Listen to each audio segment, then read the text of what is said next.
Hey, we're Mansionair. We're hanging out with Rob on Front Row Live. Finally hanging out with Mansionair with a new album that just dropped, debut album we've been waiting for.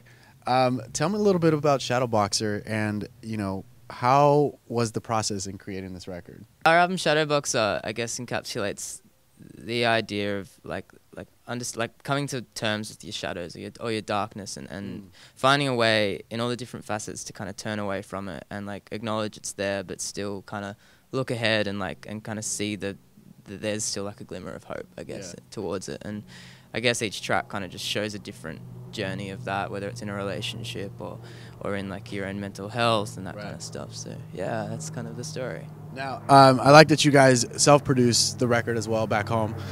So in doing so, what was that creative process like during, the whole time you guys were making the record? Yeah, we took a long time to do it. We started trying to do it with producers, and then we found that the things that we liked the most were the things we did ourselves. Yeah. So we always would keep coming back to that, and then at the end, towards the end of the process, we were like, maybe we should just do this whole thing. We had people come in at the end to sort of help with mixing and things like that. But yeah, it always felt really good when it was just the three of us. We ended up going and getting a house in the middle of the woods to like finish off the record and just do that whole thing. Because yeah, it's something nice when you put it out and you know that a big chunk of it was just the three of us. Right. Yeah. Now the fact that majority of it started back home in Australia, and then you guys came out here to California to like kind of finish it up. Like, how did the environment kind of change the feel of the record? I think it just having the like physical space and no distractions kind of could get some clarity, I think, and kind of see all the pieces and work out what we were missing and work out what we wanted the record to kind of like, I guess, say overall, because we kind of had the pieces that we wanted, but that last little chunk we could kind of like put it all together and kind of living all together. We were just super focused and super relaxed, and yeah, I think that's important at the end of the process, because you can get a little bit overwhelmed with all the different voices and different kind of like people chiming in. We kind of was just the three of us who went, cool, this is what it's going to be, and that's what we did. So yeah, I think it really helped. At the same time, I feel like you would get overwhelmed because you guys are the only ones listening to these songs over and over again. So I'm sure it gets a little crazy, like, okay, I can't tell if anything changed with this track or whatnot. So how did you guys go about doing that? Well, I mean, we kind of... One of our friends told us to start like watching movies as we're writing these songs, and it was something we just like totally like dived into. And what we'd do is we'd set up like another screen next to like our session, and just have like a constant loop of like short films, and it just had all these like gave us all these like visual cues, and I guess it answered a lot of the the questions that we had. If we didn't know where to go, we'd kind of just like soundtrack it to the video that was going, and sometimes it really lined up too. Like there are certain songs on the record that are like, when we play them live or when we find ourselves listening to them, like we just go straight to that image, and it's really powerful. I think that what we learned through the process of making this record was that like so many different things go into making music. That's not just like what you're listening to or what you're playing. It's like what you're seeing and hearing and talking about. And I think doing that was just like such a key to that we needed to find in order to make sense of the record. Right. I noticed listening to the record, I noticed one of my favorite songs on it, Shadows, had a couple of different versions before you guys actually put the official version on the album. What was it about these versions that you guys were like still kind of trying to figure out which one to keep? Yeah, I think when we first wrote that song, we wrote it just sitting at a piano, and like it lived as just this like piano ballad for probably like a year or two, and it kind of just was always sitting on the shelf. And every time we opened it up, we'd listen to it again and go, "It's something's here. But we don't know how to maybe package it just yet." Right. And then it kept going through versions, and then every time we'd try a different, like almost genre. I feel like our music's kind of sitting in this weird thing where it kind of is like could kind of go a bunch of different ways, and that was a song that always sort of we kept trying and make something happen with it, and then eventually. Eventually all kind of came together and made sense in the end. And when we landed on the version, we were like, this is what we were trying to get right at the start. But it took 2 years to like work out how that song should exist. Man. What would you guys say was the biggest challenge on this record? Was that the biggest challenge, that song specifically? Or was there another song that kind of like had you guys kind of reinvent it many times? I mean, yeah, that one was like amounted so many versions. I think Violet City 2 was one that we really went through the ringer with that.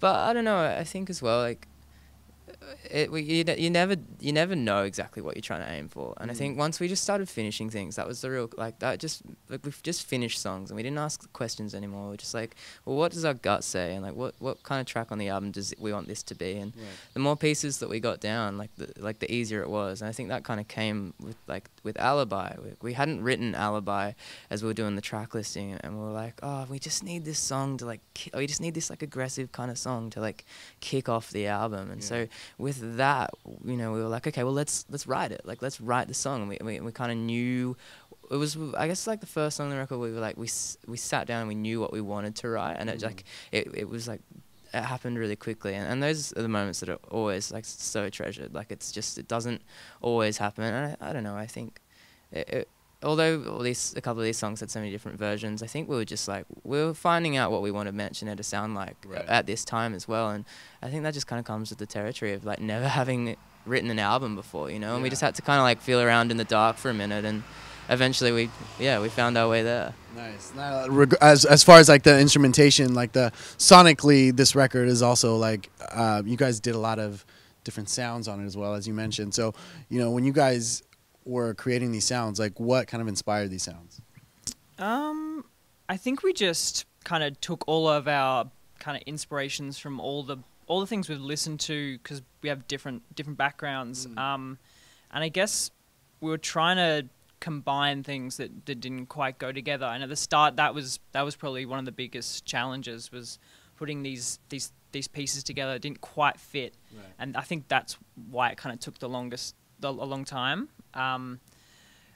But yeah, I don't think we had a specific formula for like the sounds we were going for. We just kind of, when we knew we hit something that we really liked, we kind of like kept that in our arsenal, and then we'd kind of explore again, and then we'd hit something and we go, cool, let's make that part of the band. And we kind of just kept exploring again. That's why it kind of took a while, because we didn't have a set goal, a set instrumentation we were going for. It was just kind of like exploring, pulling back kind of thing. So yeah, it's hard to specifically pinpoint what we were going for, but yeah, I think that's why the kind of like the album ends up being kind of like, you know, that long and that much kind of like variance and stuff like that. So yeah. It's good because I like that it's 16 tracks. I like that, you know, it ends and I'm like, I'm still ready to like start it over again and listen to it again. But tell me a little bit more about the topic matters that you guys have for this record, because as you mentioned earlier, there, you talk about, you know, relationships, you talk about struggles, you talk about like mental health. So in getting vulnerable like that to an audience, how do you get comfortable doing that? I think it's just like just putting yourself out there. Like the first key to that puzzle, I think, was when we released Easier. Like we wrote Easier. It was the most vulnerable thing we'd ever done, like even just like between us. Like it was something that we all really felt, and we're like, well, we should, you know, get this song out there. And the response was great. You know, I think people really like respond to authenticity and to vulnerability, and it was something that we're obviously always kind of a little bit afraid to do, because, you know, you are being vulnerable and you are kind of putting yourself into it. So we just kind of leaned heavy into that, and you know, there's things on the record that that really dive into the aspects of mental health. And I think we wanted to be careful that we weren't like idolizing it in any way, or just treading really carefully, because obviously it's quite a dark topic at times, and so we kind of treaded that line. And then as well, like we were in our early 20s writing it, and kind of, you know, as it took 3 years, we were, you know, growing up and just kind of going through these different like emotions and events in our lives, and so like there's different scenes for that, like relationship wise, and but yeah, I mean, it really just kind of just like talk about like the struggles of that, and I guess too in some way the struggle we had like finishing the album too, like in kind of like that kind of pulled into the album as well. So yeah, I mean, there's so much in it that I guess it's kind of hard to pinpoint exact points, but yeah, I would say that would be like the crux of it. Now, with these 3 years that it took to create this record, like, how do you feel the band kind of like evolved throughout those 3 years? I think when we started, we never like had a point where we thought we were starting writing the record. Like we we just wanted to keep making music, and we're trying to work out how what the band was and who we were as musicians. Right. And then I don't think we realized we'd started writing the record, and then all of a sudden we were like, oh, we have heaps of songs to put on the record. Yeah. Oh, I think we have a record now.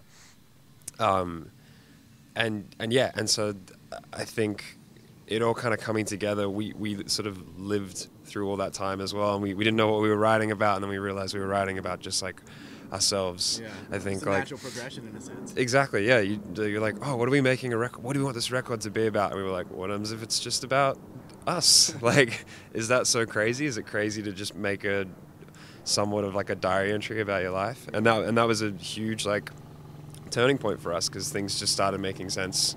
So everybody's like grown up throughout this record, and in our heads, like there's some songs that feel like they're really early in the writing process, and some songs that feel like really late, and we can kind of pinpoint them in our head. And there's like, I don't know, it's this thing we'll look back on in X amount of years and go, that really just captured that whole time of our life, the whole 3-4 years it took to make the first record. Do you guys listen to these songs? And I guess you kind of touched on that a little bit, but do you guys listen to those songs and they take you back to that time and place where that you guys experienced when you guys were creating the song? And if so, do you feel like that experience or that feeling has kind of changed now that people are listening to the album, you're performing these songs live, you've heard them so many times, so do they have that same feeling from the beginning? Yeah, I mean, certain few really do, like no matter how much time in between us working on it. But I think the life of a song for us, or I think for any songwriter, is like you live with that song until it's finished, and then once it's finished and it's out there, it isn't yours anymore, and so you kind of depart from it in a way. And what's amazing about performing it live and it shows is like it takes on a whole new meaning, because some of these songs like they're like 2 or 3 years written 2 or 3 years ago, and we have changed, and like perhaps the opinion that we have in these songs or in like a couple of the songs, it has changed, and we've kind of grown a bit more perspective on it. And I think it will always, like, there'll always be those kind of certain songs that like still have that exact same feeling and that kind of take you back to that moment.